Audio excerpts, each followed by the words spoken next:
जी नमस्कार, स्वागत है आपके अपने चैनल वीके बागपत न्यूज़ में। और आज मैं पहुंचा हूं जनपद बागपत के मीतली गांव में। उस मीतली गांव में जिस गांव की बिटिया जाह्नवी ने उत्तर प्रदेश माध्यमिक शिक्षा परिषद प्रयागराज की हाई स्कूल की परीक्षा में जनपद टॉप किया है। तो आगे की बातें जाह्नवी से ही पता करते हैं कि किस प्रकार से उन्होंने तैयारी की है, किन किन समस्याओं का उन्हें सामना करना पड़ा है, क्योंकि गांव का परिवेश था। तो आइए शुरुआत करते हैं। तो जाह्नवी, आपका बहुत बहुत स्वागत है हमारे चैनल में। जाह्नवी जी, सबसे पहले आपको बहुत बहुत बधाई कि आपने जनपद बागपत में हाई स्कूल की परीक्षा में टॉप किया है। और हमें जानकारी हुई है कि एक अन्य छात्र ने भी जनपद टॉप किया है, यानी आपने संयुक्त रूप से जनपद टॉप किया है हाई स्कूल की परीक्षा में। तो आप क्या कहना चाहेंगे? हम जानना चाहते हैं कि आपका रूटीन क्या रहा, आपने कैसे तैयारी की, ताकि आपकी जो तैयारी है, जो रणनीति है, उसको देख करके जो आने वाले छात्र हैं कक्षा 10 की जो आगामी वर्ष में परीक्षा देंगे वो अच्छे से तैयारी कर सकें। तो हम जानना चाहते हैं आपका क्या रूटीन रहा बेटे? मैं सुबह 5 बजे उठ जाती थी जी। सुबह 1 घंटे जो पूरे दिन में पढ़ा वो रिवाइज़ करना था। उसके बाद स्कूल जाके स्कूल में पढ़ाई करनी, फिर घर पे आके 1 घंटे रेस्ट, उसके बाद फिर स्कूल से जो वर्क मिला वो करना, लर्निंग वर्क करना, और रात को 10 बजे तक पढ़ना, उसके बाद सोना। रात को 10 बजे तक पढ़ना। तो आपने किस विषय को कितना समय दिया? क्या वो भी आपने कोई टाइम टेबल बनाया हुआ था? हाँ जी, मैथ साइंस को 2-2 घंटे। मैथ्स और साइंस को 2-2 घंटे आप पढ़ते थे। इंग्लिश? वो आधा या फिर 45 मिनट। आधा या 45 मिनट्स। तो जाह्नवी, हम जानना चाहते हैं कि आप इस विद्यालय में कितने समय से पढ़ रहे हैं? 9th और 10th क्लास से। कक्षा 9 में आप वैदिक कन्या इंटर कॉलेज में गए थे, तो यानी आप 2 वर्ष से वहाँ पर अध्ययनरत हैं। उससे पहले आप कहाँ पर पढ़े हैं और वहाँ पर आपका जो परफॉर्मेंस है वो कैसा रहा? उससे पहले मैं अपने गांव में मीतली में ही निशान पब्लिक स्कूल में पढ़ती थी, और वहाँ मैंने 3rd से 8 क्लास तक पढ़ाई की है। और वहाँ के टीचर्स भी काफ़ी अच्छे थे, और उनका जो पढ़ाने का तरीका था वो भी बहुत अच्छा था जी। तो जो आपने 3rd से 8 तक बताया आप वहाँ पढ़े हैं, तो वहाँ पर आपकी क्या परफॉर्मेंस थी, कैसा प्रदर्शन था?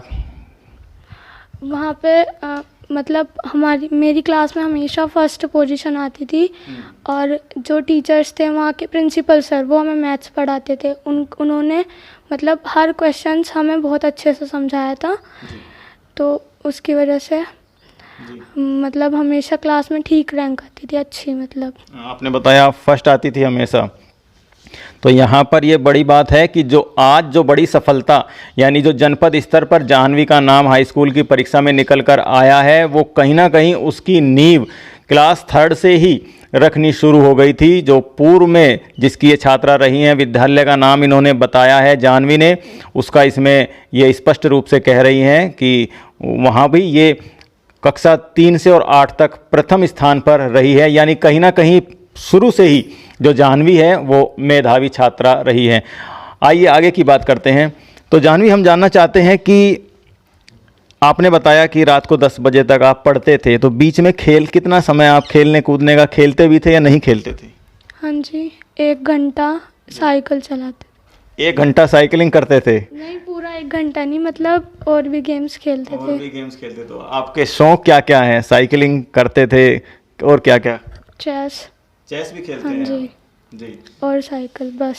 तो क्या आप चेस जैसे खेलते हैं या साइकिलिंग जैसे करते हैं, तो किसी प्रतियोगिता में भी आपने हिस्सा लिया, किसी खेलकूद में? अभी तक तो नहीं, क्योंकि चेस की भी बहुत कम होती है हमारी साइड, इतनी कंपटीशन नहीं होते चेस के, इस वजह से नहीं। विद्यालय स्तर पे अभी नहीं होते, वो होते नहीं हैं जी। तो जैसा कि आप पढ़ती हैं और हम आपके भाई भी हमारे साथ बैठे हुए हैं, तो जैसे घर में सामान आता है या सुविधाओं की बात करें, साइकिल की बात करें, तो कुछ ऐसा हुआ है कि उसको पहले दे दिया गया हो, आपको बाद में मिला हो, कुछ ऐसा आपने महसूस किया? अभी तक तो नहीं। जो भी पहले घर में सामान आता तो मेरे लिए ही आता है सबसे पहले। सबसे पहले आपको हाँ मिलता जी है।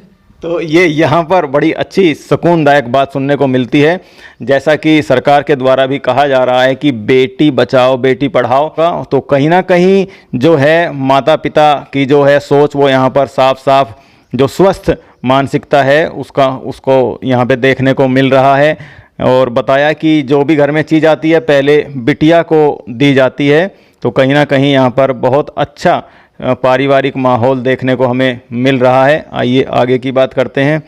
तो जानवी, जैसा कि जो टॉपर होते हैं अक्सर हमने देखा है कि उनका एक टारगेट सेट होता है कि मुझे ये करना है, ज़्यादातर बच्चों का। तो क्या आपके मन में भी कुछ ऐसा है, फिक्स है कि मुझे वो करना है फ्यूचर में? मैं सिविल सर्विस में जाना चाहती हूँ। सिविल सर्विस में क्यों जाना चाहते हैं, क्या कारण है? पहला कारण तो यही है कि उसमें देश की सेवा हो सकती है, मतलब और दूसरा कि अभी तक हमारे गांव में से भी कोई सिविल सर्विस में नहीं गया है इस वजह से, और ना ही स्कूल से कोई भी गया है। तो कहीं ना कहीं जो पिछले रिकॉर्ड हैं जो किसी ने नहीं बनाया, रिकॉर्ड आप रिकॉर्ड बनाना चाहते हैं गांव से और अपने स्कूल से भी कि मैं वो करके दिखाऊंगी जो किसी ने करके नहीं दिखाया। तो ये विचार जानवी आपके मन में कब आया और क्यों आया? हम जानना चाहते कब आया, क्योंकि कुछ ना कुछ ऐसा होता है जीवन में। आपके मस्तिष्क में जो विचार आया, किसी जिलाधिकारी को आपने देखा या यूट्यूब पर किसी का इंटरव्यू आपने देखा, तो ऐसा क्या हुआ, विचार कहाँ से आया, या ये आपके परिवार की इच्छा है? तो सबसे पहले जब हमने अपने डीएम सर को देखा था तो मैंने देखा कि ये बने कैसे हैं डीएम। डीएम सर का नाम क्या ना, जिनको आपने देखा? राजकमल यादव जी, उनको। उसके बाद मैंने फिर यूट्यूब से इंटरव्यू भी देखा था उनका, तो उस टाइम लगा कि मतलब मुझे भी ऐसे बनना है। तो ये कहीं ना कहीं बड़ी बात निकल कर आई है। जनपद बागपत के वर्तमान जो जिलाधिकारी महोदय हैं राजकमल यादव जी, उनसे प्रभावित जानवी हुई और उनसे प्रभावित होकर के तय किया कि जिस प्रकार से वो समाज सेवा कर रहे हैं और एक अच्छे अधिकारी के रूप में कार्य कर रहे हैं, मैं भी उसी प्रकार की अधिकारी बनूं। तो जानवी, अब जैसे आपने 10th पास कर लिया है, तो आपकी जो सहपाठी हैं उनका आपके प्रति क्या रिएक्शन है? सब बहुत खुश हैं, मतलब कि हमारे स्कूल से भी अभी तक किसी ने डिस्ट्रिक्ट टॉप नहीं किया था, तो सारी टीचर्स, सारे मतलब हमारी क्लासमेट सब बहुत खुश हैं इस बात से। और जैसे कि अभी 25 तारीख में रिजल्ट आया है और आज 30 तारीख है, 30 अप्रैल, तो अब तक किन किन लोगों ने आपको सम्मानित किया है और आगे क्या क्या कार्यक्रम में सम्मानित करने का आपको बुलावा है? अभी तक किन्होंने सम्मानित किया है आपका? सबसे पहले तो स्कूल में किया गया था, उसके बाद जो टटीरी में अभिमन्यु गुप्ता जी हैं उन्होंने आर्य समाज मंदिर में बुलाकर सम्मानित किया था। अच्छा, और जो अभिमन्यु गुप्ता जी जो लायंस क्लब से जुड़े हुए हैं, तो यानी लायंस क्लब टटीरी ने आपको सम्मानित किया है। और कल हमारे स्कूल में फंक्शन भी है, तो जो मेरे साथ जिन्होंने टॉप किया है, जैसे जो 1st, 2nd, 3rd स्कूल में आए हैं, उनको भी सम्मानित किया जाएगा। तो लगातार जो है बिटिया को सम्मान मिल रहा है। और यदि गांव की बात करें तो आइए जान लेते हैं कि गांव में किस प्रकार से लोगों का रिएक्शन है, क्या प्रतिक्रिया है। गांव में क्या माहौल है बिटिया? गांव में जिसको भी पता लग रहा है कि हमारे गांव की बेटी ने टॉप किया है, सब आके आशीर्वाद दे के जा रहे हैं, बोल रहे हैं कि आगे भी ऐसे ही मेहनत करना। तो कहीं ना कहीं बिटिया ने गांव की बेटियों को जो है एक सम्मान दिलाने का काम किया है, और जो है दिन प्रतिदिन बदलती सोच का नतीजा मैं कहूँगा कि एक समय था जब लड़कियों को घर की 4 दीवारी में कैद करके रखा जाता था और उनको खाली प्राथमिक या उच्च प्राथमिक स्तर तक की शिक्षा देकर के उनके हाथ पीले करने की बात अक्सर सुनने को मिला करती थी।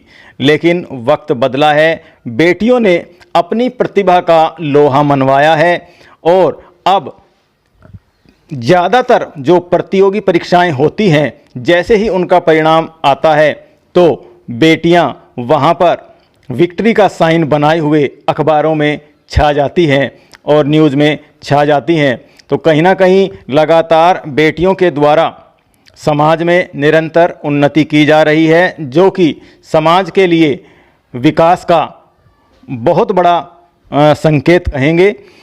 तो आइए अब बात करते हैं, हमारे साथ हैं जाह्नवी की दादी जी, उनसे बात करते हैं और जानते हैं कि वो कैसा महसूस कर रही हैं और क्या सोचती हैं।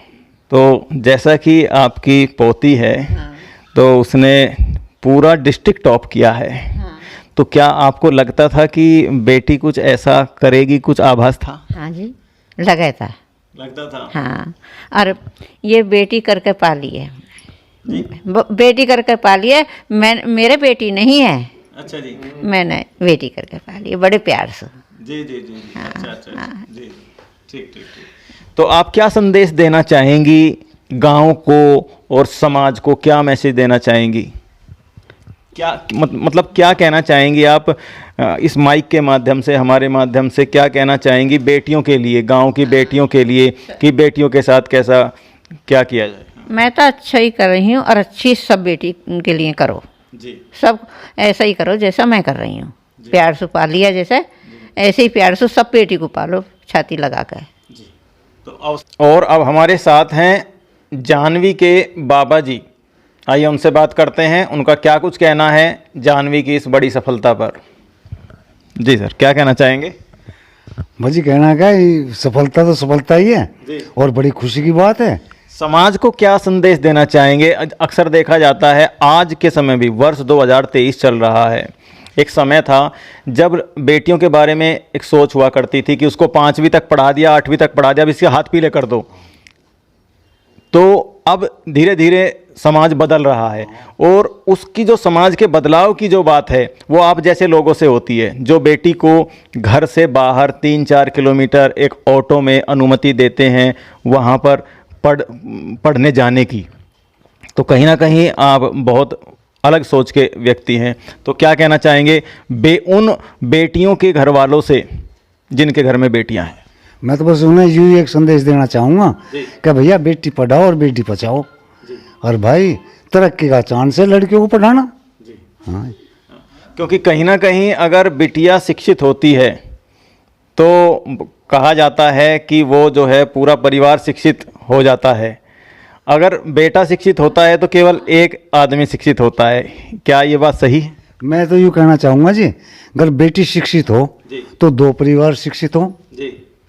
भाई, एक तो उसके घर परिवार का, और एक दूसरे जहाँ वो शादी करके जा वो परिवार, दोनों शिक्षित हो। हाँ, तो इस करके लड़की को पढ़ाना चाहिए। हाँ, तो ये विचार हैं जाह्नवी के बाबा जी के कि जो बिटिया है वो यदि उसको शिक्षित किया जाता है तो 2 परिवार शिक्षित होते हैं। एक तो वो जहाँ की बिटिया वर्तमान में सदस्य है, और अगला परिवार वह हो जाता है जहाँ पर बिटिया की शादी होती है। तो आइए इसी क्रम में आगे बात करते हैं जाह्नवी के पिताजी से और जानते हैं उनका क्या कुछ कहना है बिटिया की इस बड़ी सफलता पर। तो देवकरण जी, क्या कहना चाहेंगे? जैसे कि बिटिया ने आपका नाम जनपद में रोशन किया है, क्योंकि जनपद टॉप किया है बिटिया ने। अब तक आपको गांव में ही लोग जानते थे, लेकिन अब जब आप जनपद में अलग अलग गांव में या कहीं पर भी आप जाएंगे तो अपने परिचय के साथ साथ कहीं ना कहीं लोग ये भी कहेंगे आपसे कि ये उनके पिताजी हैं जी जाह्नवी के, जिन्होंने जनपद टॉप किया है। तो कैसा महसूस करते हैं? बहुत खुशी की बात है कि मेरी पहचान मेरी बिटिया की वजह से हो रही है। तो जो बिटिया पढ़ी है, तो यहाँ से हमें जानकारी हुई है कि मीतली से जो वैदिक कन्या इंटर कॉलेज है उसकी दूरी लगभग 3 से 4 किलोमीटर है। 4 किलोमीटर है, तो वहाँ ऑटो में बिटिया जाती है। तो कोई पर्सनल ऑटो आपने किया हुआ है या सामान्य रूप से जो ऑटो चलते हैं उसमें ही जाती है? सामान्य रूप से जो ये रिक्शा से वगैरह चलती हैं यहाँ से, ये मोस्टली करीब करीब सभी बच्चे यहाँ से इकट्ठे होकर उसी में चले जाते हैं। तो इकट्ठा जो ग्रुप है छात्राओं का वो उसमें बैठ के वहाँ पे चले जाते। तो क्या गांव में कोई हाई स्कूल या इंटर कॉलेज नहीं है मीतली गांव में? नहीं, इंटर कॉलेज है, बॉयज़ एंड गर्ल्स दोनों का है। वो वहाँ जाने के लिए पैदल जाना पड़ेगा, वो भी 2-2.5 किलोमीटर पड़ेगा, 2 किलोमीटर करीब। वो भी दूर पड़ता है यहाँ से, वहाँ पैदल ही जाना पड़ेगा। वहाँ पर पैदल ही, यानी हाईवे के किनारे किनारे चलना पड़ेगा जी। वहाँ से ऑटो का भी कोई साधन नहीं है शायद? अभी नहीं जी। तो यही कारण है कि बिटिया को आपने अग्रवाल मंडी टटीरी भेजा। जैसे बिटिया ने बताया कि वो आईएएस बनना चाहती है, तो आईएएस की पढ़ाई के लिए तो पहले इसको बीए करना पड़ेगा, उच्च शिक्षा प्राप्त करनी होगी, फिर उसके बाद में बहुत पढ़ना पड़ेगा और कोचिंग भी शायद ज़रूरत पड़ सकती है, जैसा कि कुछ अभ्यर्थी लेते हैं। तो क्या आप तैयार हैं उन सब चीज़ों के लिए? बिल्कुल तैयार है, और जहाँ तक भी ये जो भी इसको सुविधा चाहिए वो देने के लिए हम तैयार हैं, ये पढ़े। तो यहाँ पर पिताजी जो हैं वो बिल्कुल ताल ठोक कर के कह रहे हैं कि वो बिटिया के लिए जो सपना बिटिया ने अभी हमें बताया है उसको पूरा करने में जी जान लगा देंगे और कहीं भी कदम पीछे नहीं हटाएंगे। तो यही अपने आप में बड़ी बात हो जाती है। देवकरण जी के पिताजी ने भी यही बात कही है कि बेटी बचाओ बेटी पढ़ाओ का जो नारा है कहीं ना कहीं वो उन्होंने बताया है और उसी पर वो चल रहे हैं। तो नई सोच के साथ यहाँ पर देवकरण के पिताजी और उनकी माताजी और स्वयं देवकरण जी यहाँ पर जाह्नवी का पालन पोषण कर रहे हैं। तो इन्हीं सब बातों के साथ बने रहिए आपके अपने चैनल वी के बागपत न्यूज़ पर, क्योंकि अभी बहुत कुछ बाकी है। धन्यवाद।